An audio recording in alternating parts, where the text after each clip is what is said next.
The country continues to face challenges in tackling the triple threat of teen pregnancies, sexual and gender-based violence, and new HIV infections.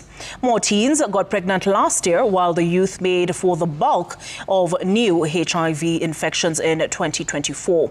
And this is according to the numbers I just read out to you and released ahead of the World AIDS Day commemoration tomorrow. With more is Brenda Wanga.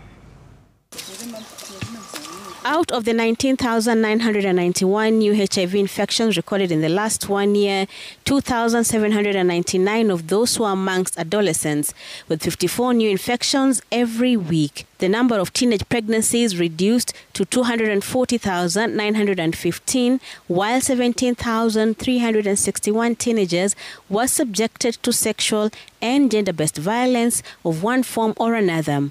These are the numbers on the triple threat challenge of teen pregnancies, sexual and gender-based violence, and HIV infections.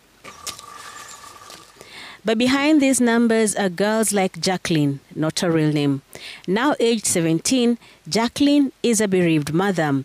Forced out of school due to poverty, she got married at the age of 15. But what she thought was the end of her struggles was actually the start of her experience with the triple threat. Niliachia grade 7 na nikakutana na mwanaume au kijana, kutana na yeye side ya Luhari kwa auntie.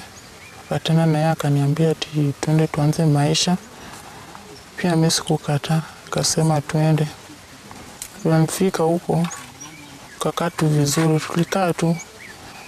Mwanzo kukaa siku 2-3, then nikapata niko na ujauzito.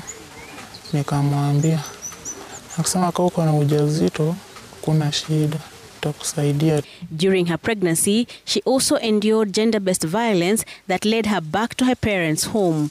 She also discovered that her short-lived marriage had left her infected. Nenda kupima nikapatikana niko na virusi na sikuwa nimejua nani amenipea. Na huyo daktari akaniuliza, akatoka jua nitesha pikipiki kurudi.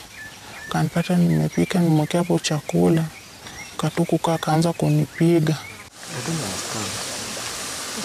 Girls like Jacqueline are many here in Busia County, which is ranked as the county with the 5th highest rate of new HIV infections in the country. You know, so when a teenager is infected by HIV, it means she had unprotected sex with somebody who was positive.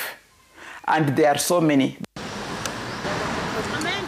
But this isn't just a Busia County problem. The NSDCC's latest data shows that there were an average of 54 new infections amongst the youth every week of the year, while young girls aged between 10 to 14 years accounted for about 4%, and that is 9,857 of all adolescent pregnancies, highlighting the urgent need to protect children from early sexual activity, exploitation, and its lifelong consequences.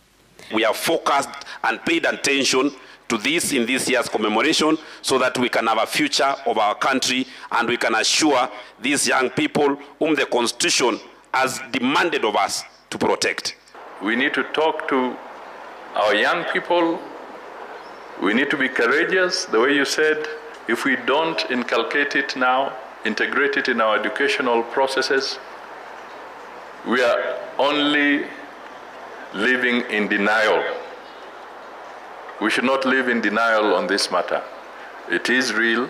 And as the fight to eradicate the triple threat continues, girls like Jacqueline hope that the government and the society wins so that other girls don't have to go through what they have to live with. Brenda Wanga, Citizen TV.